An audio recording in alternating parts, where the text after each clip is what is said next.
Good morning to all my dear students. आज मैं आपके लिए नेक्स्ट 10 क्वेश्चन लेकर आया हूँ। उम्मीद करता हूँ आपको पहले वाले क्वेश्चन अच्छे से समझ में आए होंगे और आपने वो फाइल है वो डाउनलोड की होगी, और ये भी उम्मीद करता हूँ कि आपको अच्छे से समझ में आएंगे।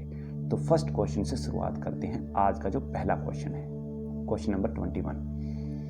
दो गोलाकार जालकों की त्रिज्याओं का अनुपात 1:2 है और उनकी धारिताओं का अनुपात क्या होगा?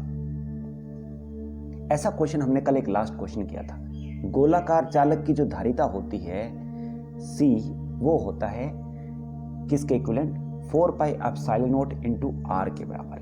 यहाँ पे R क्या है? त्रिज्या। मतलब कल हमने जो क्वेश्चन किया था, लास्ट क्वेश्चन, की जो धारिता होती है चालक की, गोलाकार की, वो त्रिज्या के अनुक्रमानुपाती होती है। ऐसा लास्ट क्वेश्चन हमने कल किया था।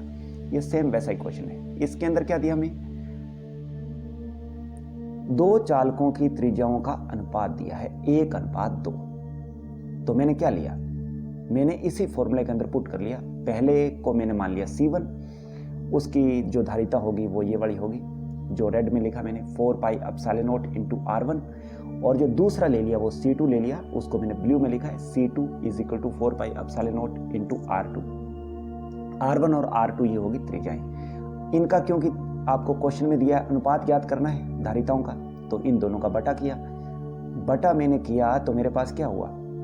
4πε0 और 4πε0 तो हो गया कैंसिल। मेरे पास बचा केवल R1 बटा R2, और क्वेश्चन के अंदर दिया हुआ है जो त्रिज्याओं का अनुपात है वो 1:2 है।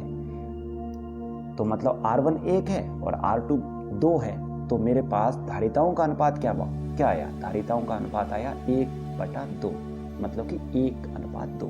तो ये ऑप्शन सी जो है वो आपका करेक्ट ऑप्शन हो गया। नेक्स्ट क्वेश्चन, ऐसे भी क्वेश्चन हमने कल किए थे। समान त्रिज्या तथा समान आवेश की पानी की 8 बूंदें परस्पर मिलकर एक बड़ी बूंद बनाती है।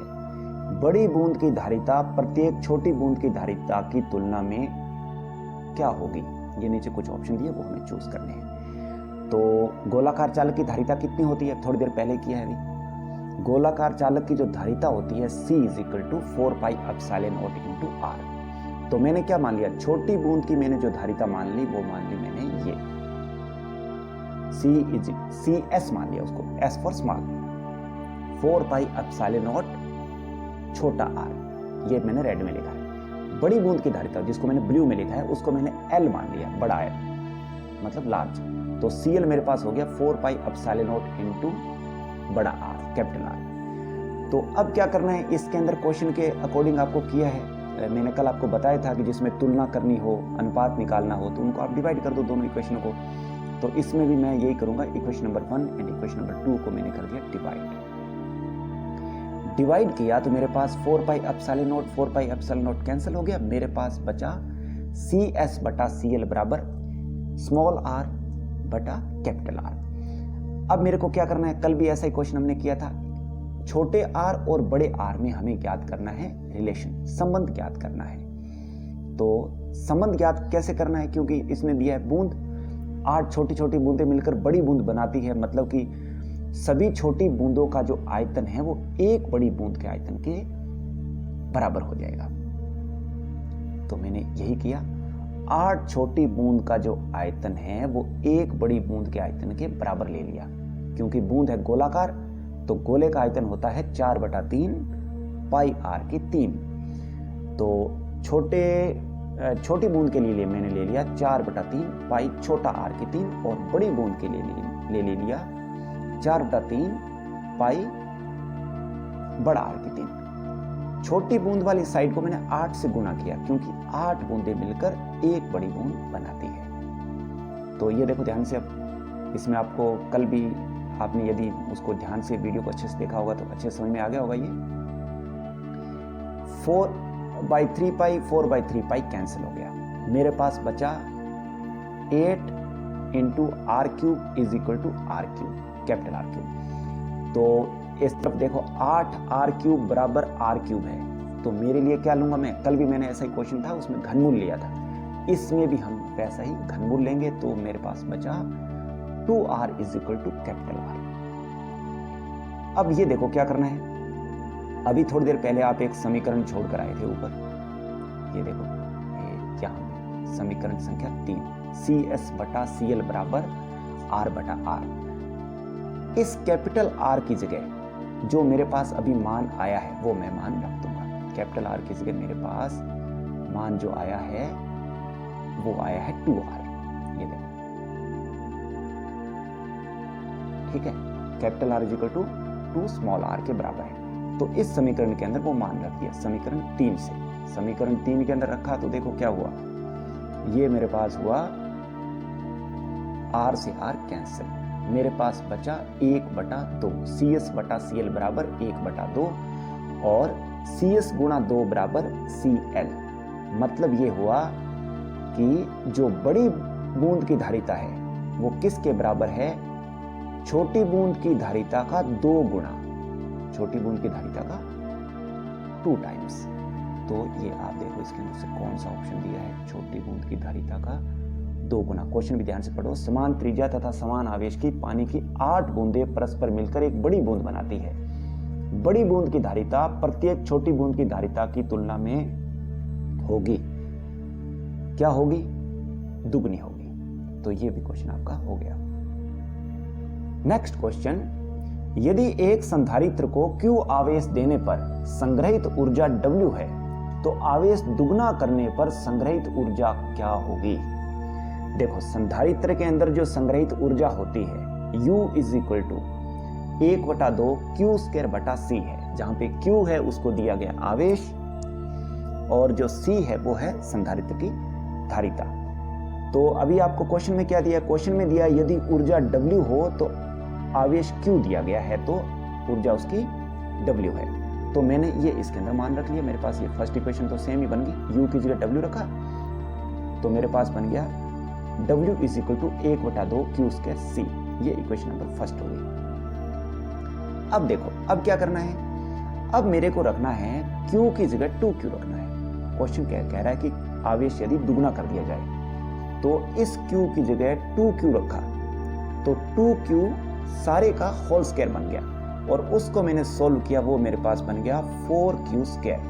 अब ये ध्यान से देखो, ये लाल लाल जो है वो W के बराबर है। ध्यान से देखो 1/2 Q² बटा C, इसको मैं क्या लिख सकता हूँ, इसको मैं इक्वेशन फर्स्ट के अंदर देखो W लिख सकता हूँ। तो मेरे पास में कितने गुना हो गया, जो नई धारिता जो नई ऊर्जा आ गई वो आ गई 4 गुना, 4 टाइम्स 4W आ गया।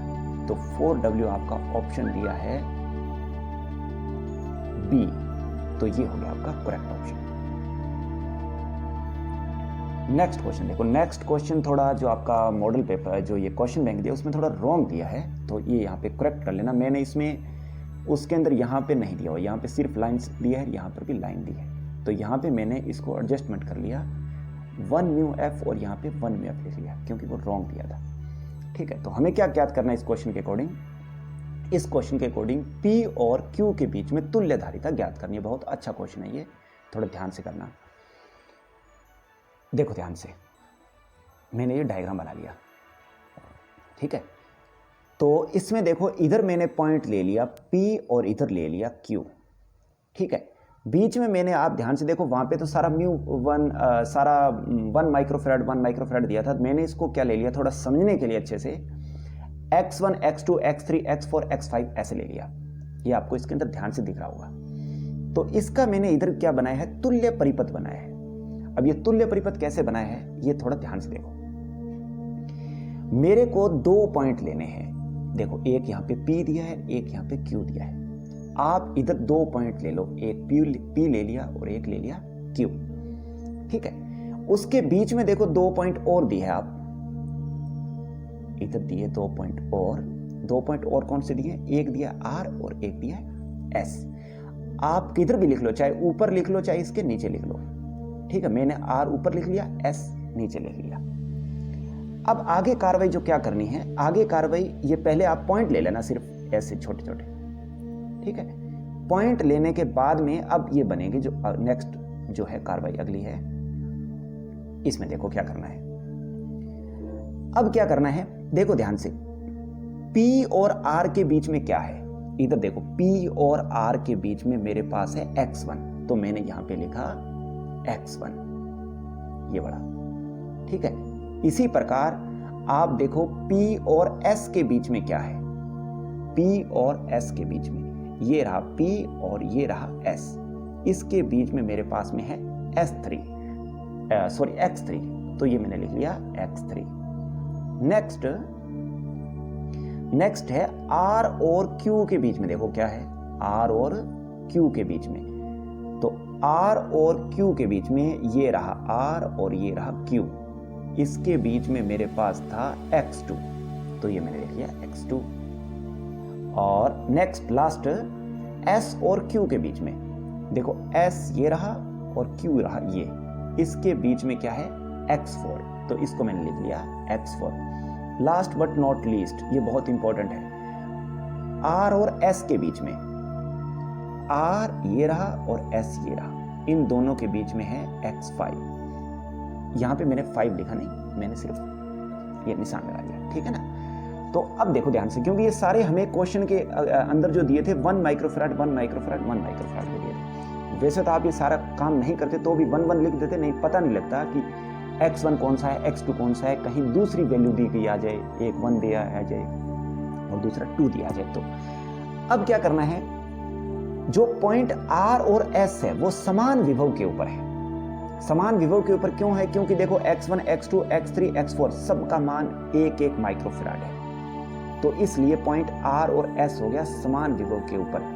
समान विभव के ऊपर हो गया तो ये जो लास्ट जो मैंने X5 यहाँ पे लिखा नहीं, ये नहीं होगा, इसके अंदर इसकी धारिता 0 होगी, 0 होगी, तो इसको आप क्या कर सकते हो, इग्नोर कर सकते हैं। तो मेरे पास नेक्स्ट तुल्य परिपथ क्या बन गया, इसका मेरे पास बन गया ये, सॉरी, इसका जो तुल्य परिपथ बन गया वो बन गया ये वाला, ठीक है ना।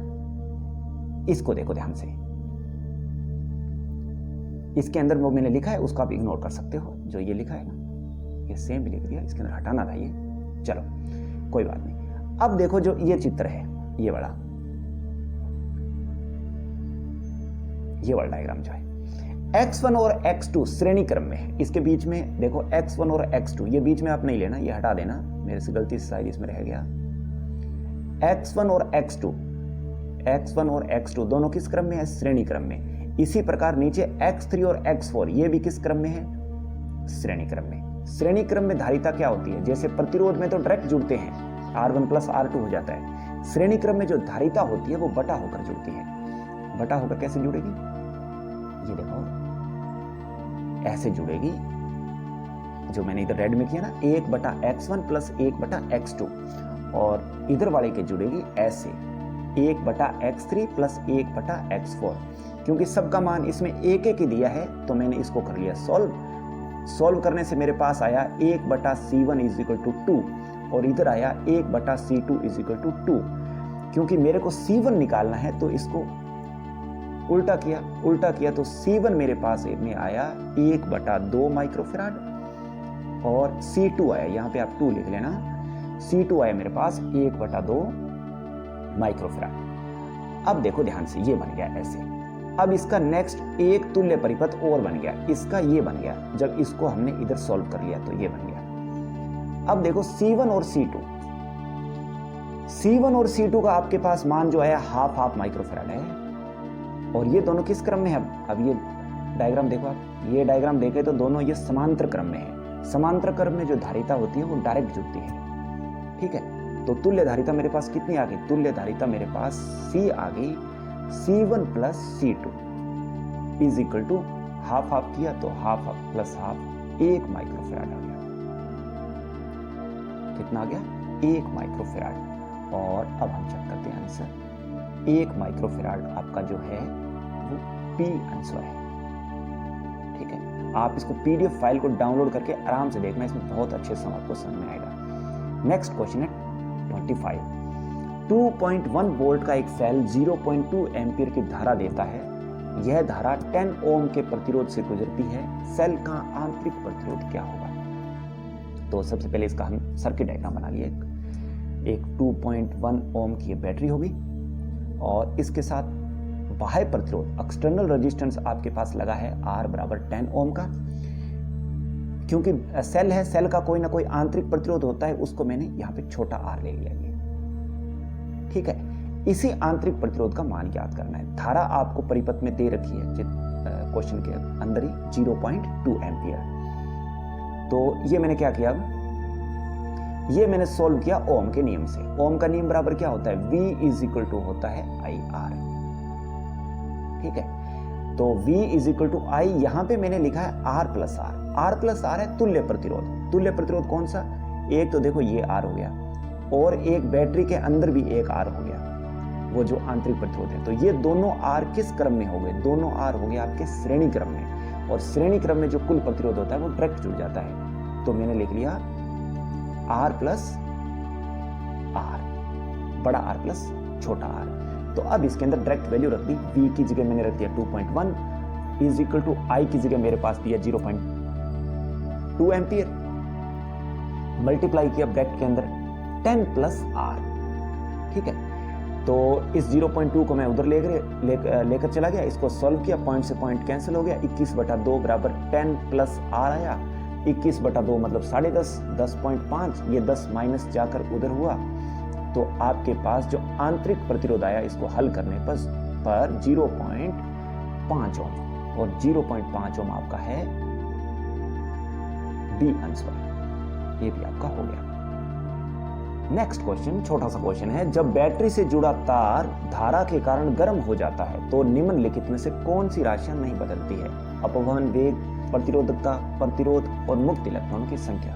तो इसमें तो साफ ही दिख रहा है कि मुक्त इलेक्ट्रॉनों की संख्या, किसी भी चालक को आप गर्म करो ठंडा करो, उसके अंदर जो उसके इलेक्ट्रॉनों की संख्या है वो तो क्या रहेगी, समान ही रहेगी ना।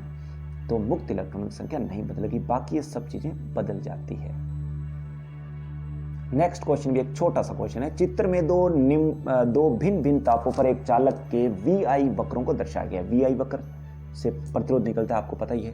यदि इन तापों के संगत प्रतिरोध R1 व R2 हो तो निम्न में से कौन सा कथन सत्य होगा, ठीक है। तो आपको पता है कि ताप बढ़ाने पर प्रतिरोध बढ़ जाता है, ठीक है, और ओम के नियम से V बराबर क्या होता है IR, यही होता है। तो R इज इक्वल टू होता है V बटा I। इसका मतलब जितना मेरे पास V ज्यादा उतना ही मेरे पास प्रतिरोध भी ज्यादा। तो अब इसको थोड़ा सा ग्राफ को ध्यान से देखते हैं। मान लो मैंने I तो ले लिया कांस्टेंट, ठीक है, और इधर मैंने लिया V। देखो ध्यान से, I तो मेरे पास में एक ही वैल्यू आई, लेकिन मेरे पास में V की वैल्यू मेरे पास दो आई, ये आया V1 और ये आया V2। तो आपको मैंने अभी पता है ना, जितना V ज्यादा होगा उतना ही प्रतिरोध ज्यादा होगा। स्पष्ट ही दिख रहा है कि जो V2 है वो ज्यादा है, और V2 कौन सी टेम्परेचर कर्व के ऊपर आ रहा है, T2 के ऊपर। तो क्लियर हो गया ना, T2 बड़ा है T1 से, T2 बड़ा है T1 से। तो ये आपके पास में ऑप्शन हो गया, ऑप्शन सी। नेक्स्ट क्वेश्चन, दिए गए परिपथ में A व C के मध्य परिपथ का तुल्य प्रतिरोध क्या होगा। ये भी जो क्वेश्चन बैंक में दिया था ये रॉन्ग दिया है, यहां पर सीधी लाइन दे रखी है उसके अंदर। तो आप ये थोड़ा सही कर लेना, मैंने थोड़ा इसमें चेंज कर दिया, इस हिसाब से निकाल लेंगे। हमें सिर्फ कंसेप्ट समझना है, बाकी उत्तर हमें निकालना नहीं है, ठीक है। कंसेप्ट आपको पता होगा तो कोई भी क्वेश्चन आएगा आप उसको आराम से कर देंगे। तो इसके अकॉर्डिंग देखो, उसी प्रकार जैसे जो धारिता वाला हमने तुल्य परिपथ बनाया था, वैसे ही इसके अंदर भी तुल्य परिपथ बनाएंगे। तुल्य परिपथ मैंने तैयार कर लिया यहाँ पे पहले से ही। देखो ध्यान से उधर से, इसके अकॉर्डिंग देखो ध्यान से। अब यहाँ पे A पॉइंट है और यहाँ पे C पॉइंट है, तो मैंने कहा था ना कि 2 पॉइंट ले लेना आपने, एक A ले लिया और एक C ले लिया, ओके। उसके बीच में कौन कौन से पॉइंट दिए हैं, उसके बीच में आपको पॉइंट दिए हैं B और D। मैंने ऊपर लिखा B और नीचे लिखा D। अब ध्यान से देखो, क्योंकि ये तो सारा ही 1-1 ओम का ही है, तो इससे तो कोई फर्क पड़ेगा नहीं, क्योंकि नहीं बीच में, हाँ सॉरी बीच में कुछ 2-2 ओम के हैं, तो इसमें हाँ बिल्कुल फर्क पड़ेगा। देखो ध्यान से, A और B के बीच में ये रहा A और B। एक मिनट, A और B के बीच में आपके पास क्या है, 1 ओम। तो मैंने देखो A और B के बीच में लिखा है 1 ओम, इसको मैंने P मान लिया, ओके। नेक्स्ट नेक्स्ट देखो ए और डी के बीच में, ए ये रहा और डी ये रहा, इसके बीच में क्या है 1 ओम, तो मैंने यहां पे क्या लिखा है 1 ओम। नेक्स्ट आप ले लो बी और सी के बीच में, तो बी और सी के बीच में ये रहा बी और ये रहा सी, इसके बीच में क्या है 2 ओम, तो मैंने क्या लिखा इधर 2 ओम। नेक्स्ट ले लो डी और सी के बीच में, ये रहा डी और ये रहा सी, इसके बीच में क्या है 2 ओम, तो मैंने इधर क्या लिखा है 2 ओम। लास्ट अब बच गया बी और डी के बीच में, ये रहा बी और डी, बी और डी के बीच में मेरे पास में है 1 ओम, तो मैंने यहाँ पे बी और डी लिया है, इसको मैंने जेड लिया है, मतलब 1 ओम ही है ये, ठीक है ना। तो अब ध्यान से देखो, अब आपको पता होगा व्हीटस्टोन सेतु की संतुलन की अवस्था क्या होती है, यदि P बटा Q ये बटा ये और ये बटा ये बराबर हो जाए तो वो संतुलित अवस्था होती है। संतुलित अवस्था का मतलब होता है B और D के बीच में कुछ भी लगा होगा, उसके अंदर किसी प्रकार की कोई धारा का प्रवाह नहीं होगा। तो P बटा Q बराबर R बटा X, ध्यान से देखो 1 बटा 2, इधर 1 ओम, इधर 1 ओम, इधर 2 ओम, और इधर भी 1 ओम, इधर 2 ओम, 1 बटा 2 बराबर 1 बटा 2, तो संतुलित हो गया, ये कंडीशन सेटिस्फाई होगी। कंडीशन सेटिस्फाई होते ही आपको बता दिया कि B और D दोनों समान विभव के ऊपर होंगे, समान विभव के ऊपर होंगे तो इसके अंदर किसी प्रकार की कोई धारा प्रवाहित नहीं होगी। ऐसा ही हमने एक थोड़ी देर ऊपर भी किया है क्वेश्चन, ठीक है। तो इसका मैंने ले लिया ये तुल्य परिपथ, उसके अंदर मैं भूल गया था ये बीच में हटाने वाला, इसके अंदर मैंने हटा दिया, तो ये हो गया तुल्य परिपथ। तुल्य परिपथ में ध्यान से देखो, तुल्य परिपथ के अंदर P व Q श्रेणी क्रम में है, ये P और Q दोनों श्रेणी क्रम में, इसी प्रकार नीचे जो R और X लिखा वो भी श्रेणी क्रम में। श्रेणी क्रम में प्रतिरोध क्या होते हैं, डायरेक्ट जुड़ जाते हैं, सीधे डायरेक्ट जुड़ जाते हैं। तो ये देखो 1 ओम और ये 2 ओम, तो कितना ओम हो गया 3 ओम हो गया, इसको मैंने ले लिया R1। इसी प्रकार नीचे R और X भी 1 ओम और 2 ओम है, ये भी हो गए 3 ओम, तो इसको मैंने ले लिया R2। अब ध्यान से देखो, ये ऊपर वाले दोनों श्रेणी मिलाकर और नीचे वाले दोनों ये मिलाकर, ये दोनों बन जाएंगे समांतर क्रम, ये बन गया समांतर क्रम। इधर मैंने एक और बना लिया, ठीक है। तो ये आया 3 ओम और ये आया 3 ओम। तो समांतर में आपको पता है प्रतिरोध कैसे जुड़ते हैं, बटा में होकर के जुड़ते हैं, बटा में होकर के जोड़ा इनको, इधर 1 बटा R1 प्लस 1 बटा R2 is equal to 1/3 plus 1/3, ये हुआ 2/3 और 2/3 हुआ बराबर 1 बटा R के, मतलब 1 बटा R इज इक्वल टू 2/3। तो क्योंकि मेरे को R का मान निकालना है तो R बराबर हो गया, उल्टा कर दिया इसको, 3/2 ओम। तो 3/2 ओम आपका कौन सा ऑप्शन है, डी ऑप्शन है, ठीक है। तो क्योंकि ये उसके अंदर गलत दिया था तो मैंने ये अपने हिसाब से एडजस्टमेंट करके आपको बताया है, ठीक है ना। आप इसको कंसेप्ट आप इसको अच्छे से समझे, बाकी आप जो आएगा वो आप कर ही देंगे। नेक्स्ट क्वेश्चन, मुक्त इलेक्ट्रॉनों का अपवाह वेग विद्युत क्षेत्र की तीव्रता के साथ परिवर्तित होता है। तो आपको पता है इलेक्ट्रॉनों द्वारा प्राप्त अपवहन वेग कितना होता है, इलेक्ट्रॉनों द्वारा जो प्राप्त अपवहन वेग Vd होता है is equal to small e into capital E upon m into torque. ये जो छोटा ई है वो तो है इलेक्ट्रॉन के ऊपर आवेश, बड़ा ई है विद्युत क्षेत्र की तीव्रता, और जो बटा में एम लिखा है वो है इलेक्ट्रॉन का द्रव्यमान, और जो टॉर्क लिखा है वो है शांतिकाल। तो शांतिकाल तो सीधा स्पष्ट हो गया, Vd डायरेक्टली प्रोपोर्शनल टू है E के, तो ये Vd directly proportional to E के ऑप्शन है। आज का लास्ट क्वेश्चन, छोटा सा क्वेश्चन, क्रिकॉफ के प्रथम तथा द्वितीय नियम किस पर आधारित है। तो ये किस पर आधारित है, आवेश तथा ऊर्जा संरक्षण नियम पर आधारित है, क्योंकि ना तो हम आवेश को बना सकते ना ही नष्ट कर सकते, केवल उसको एक वस्तु से दूसरे वस्तु के ऊपर स्थानांतरित किया जा सकता है। इसी प्रकार ऊर्जा को भी हम ना तो बना सकते हैं ना ही नष्ट कर सकते हैं, केवल एक रूप से दूसरे रूप में बदल सकते हैं। तो ये आपके आज के 10 क्वेश्चन पूरे हो गए। मैंने कोशिश की है कि मैं आपको बिल्कुल अच्छे से कराऊं। तो ये PDF लिंक है, इसको आप बिल्कुल आराम से खोल करके देखें, पढ़ें इसको, और वीडियो को आपको अच्छा लगा है तो लाइक करें, शेयर करें। Thank you very much, have a nice day.